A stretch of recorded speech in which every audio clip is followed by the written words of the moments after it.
7 Habits to Win in Office Politics. Office politics, a taboo word for some people. It's a pervasive thing at the workplace. In its simplest form, office politics is simply about the differences between people at work. Differences in opinions, conflicts of interests are often manifested as office politics. It all goes down to human communications and relationships. There is no need to be afraid of office politics. Top performers are those who have mastered the art of winning in office politics. Below are 7 good habits to help you win at the workplace. Habit number 1, be aware you have a choice. The most common reactions to politics at work are either fight or flight. It's normal human reaction for survival in the wild, back in the prehistoric days when we were still hunter-gatherers. Sure, the office is a modern jungle, but it takes more than just instinctive reactions to win in office politics.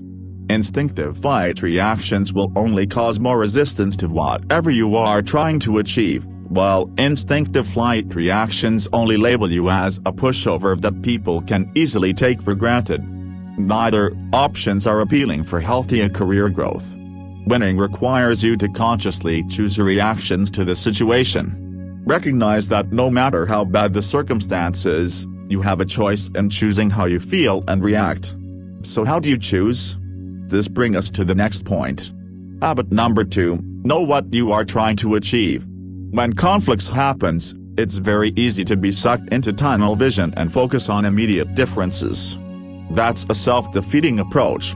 Chances are you'll only invite more resistance by focusing on differences in people's positions or opinions. The way to mitigate this without looking like you're fighting to emerge as a winner in this conflict is to focus on the business objectives. In the light of what's best for the business, discuss the pros and cons of each option.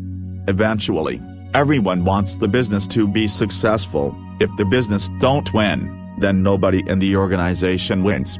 It's much easier for one to eat the humble pie and back off when they realize the chosen approach is best for the business.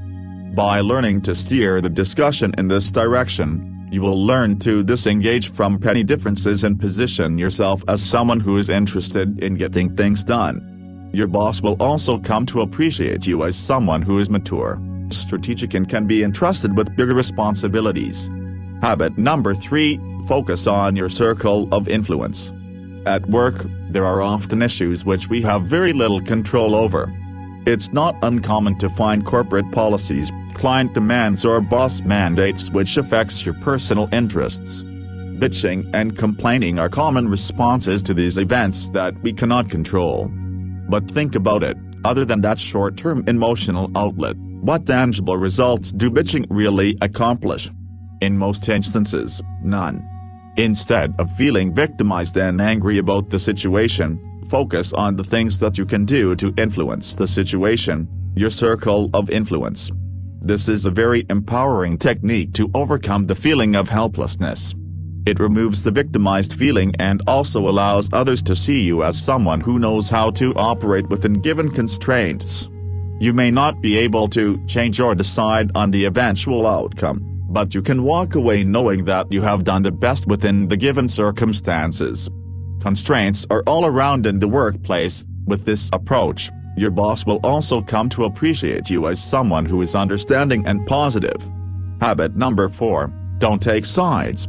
In office politics, it is possible to find yourself stuck in between 2 power figures who are at odds with each other.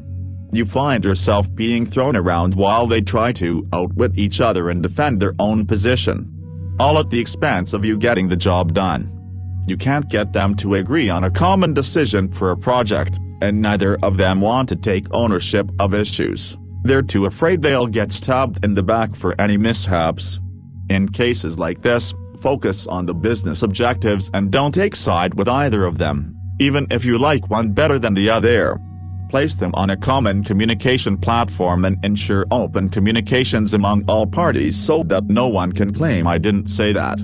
By not taking sides, you'll help to direct conflict resolution in an objective manner. You'll also build trust with both parties. That'll help to keep the engagements constructive and focus on business objectives. Habit number 5, don't get personal.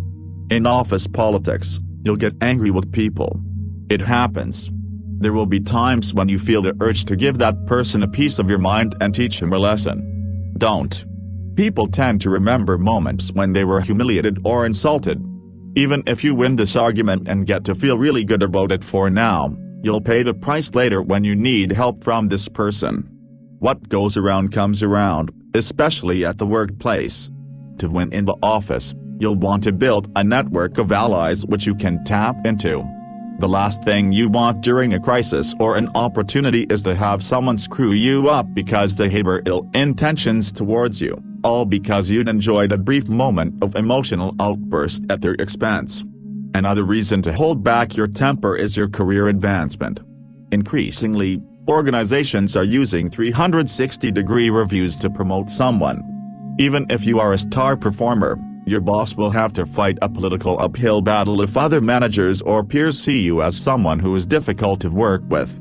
The last thing you'll want is to make it difficult for your boss to champion you for a promotion. Habit number 6, seek to understand before being understood.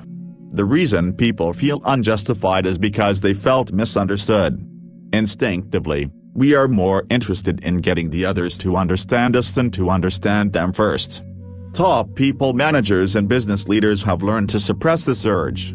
Surprisingly, seeking to understand is a very disarming technique. Once the other party feels that you understand where he or she is coming from, they will feel less defensive and be open to understand you in return. This sets the stage for open communications to arrive at a solution that both parties can accept.